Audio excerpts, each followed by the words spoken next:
Good morning students. Hindi की class में आप सभी का स्वागत है। लास्ट क्लास में हमने हमारा पार्ट 4 चेतक, जो कि एक कविता है, इसकी रीडिंग की थी।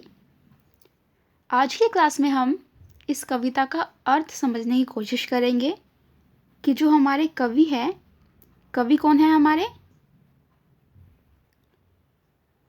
श्याम नारायण पांडे जी।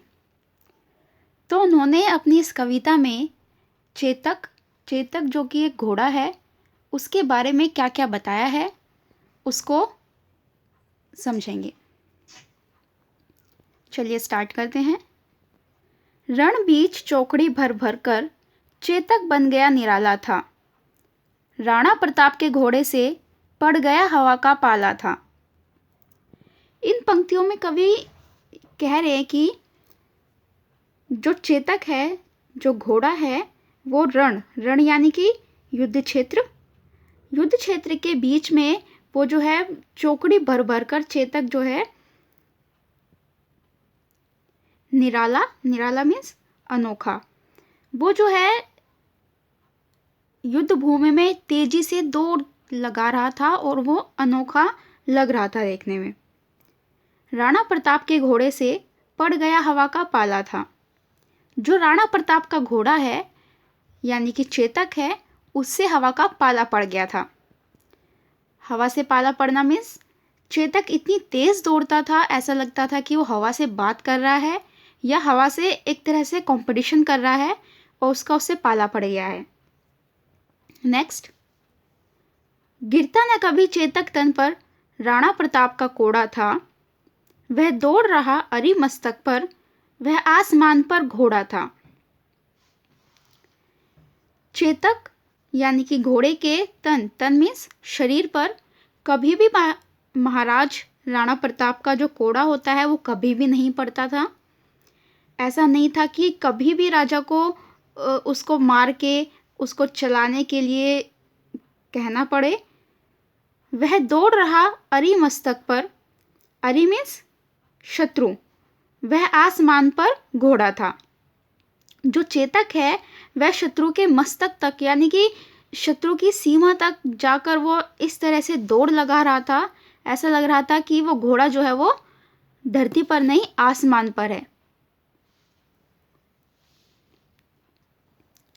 जो तनिक हवा से बाग हिली, लेकर सवार उड़ जाता था। यहाँ पे कवि कह रहे हैं कि थोड़ी सी तनिक मीन्स थोड़ी सी हवा चलने से जैसे बाग हिल जाते हैं, पत्ते वगैरह हिलते हैं, इतने में ही जो चेतक है वो सवार कौन थे उसके? महाराजा राणा प्रताप। तो उनको लेकर उड़ जाता था। उड़ जाता मीन्स तेजी से फुर्ती से भागकर वो आगे चला जाता था। तो जो कवि है वो कह रहे हैं कि थोड़ी सी हवा चलने से जैसे बाग में पत्ते वगैरह हिलने लगते हैं, उतनी ही देर में यानी उतनी ही जल्दी से जो चेतक है वो अपने सवार को लेके उड़ जाता था। राणा की पुतली फिरी नहीं, तब तक चेतक मुड़ जाता था।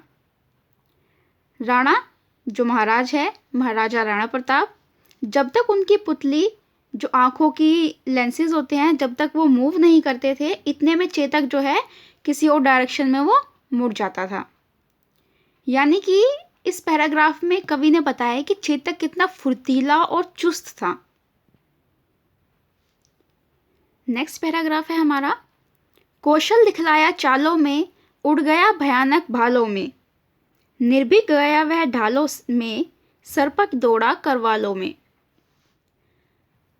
जो चेतक है उसने अपनी चाल का इस तरह से कौशल दिखलाया कि जैसे भयानक भाले उड़कर जाते हैं उस तरह से वह उड़ जाता था।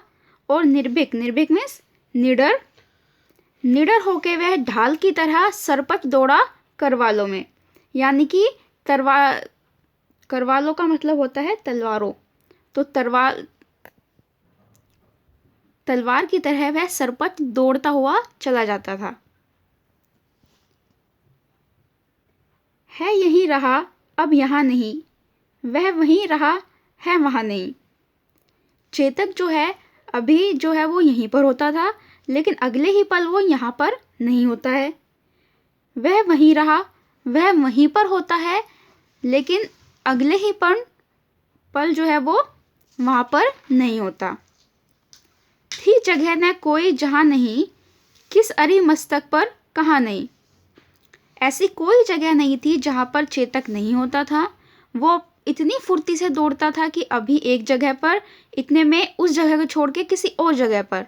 इस तरह से कोई ऐसी जगह नहीं थी युद्ध क्षेत्र में जहाँ पर वो नहीं होता था।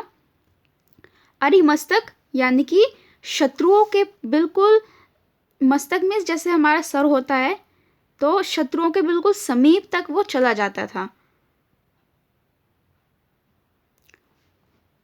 तो जो कवि है वो कह रहे हैं कि ऐसी कोई जगह नहीं थी युद्ध क्षेत्र में जहाँ पर चेतक नहीं पहुँचता था।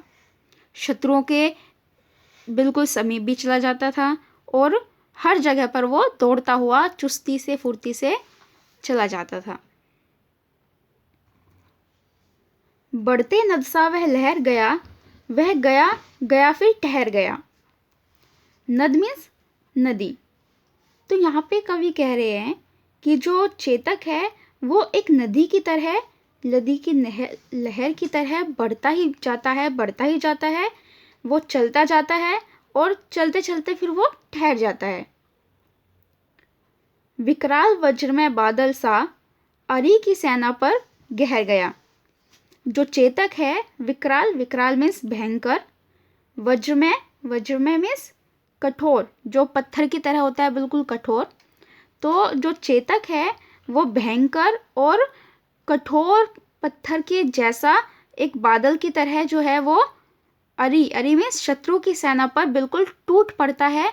चारों तरफ से वो उस पर टूट पड़ता है। भाला गिर गया, गिरा निशंग, हया टापों से खन गया अंग। जो भाला होता है वो भी गिर गया और निशंग यानी कि तरकश, एक जिसके अंदर धनुष या तीर वगैरह तीर रखते हैं या भाले रखते हैं, उसको बोलते हैं निशंग।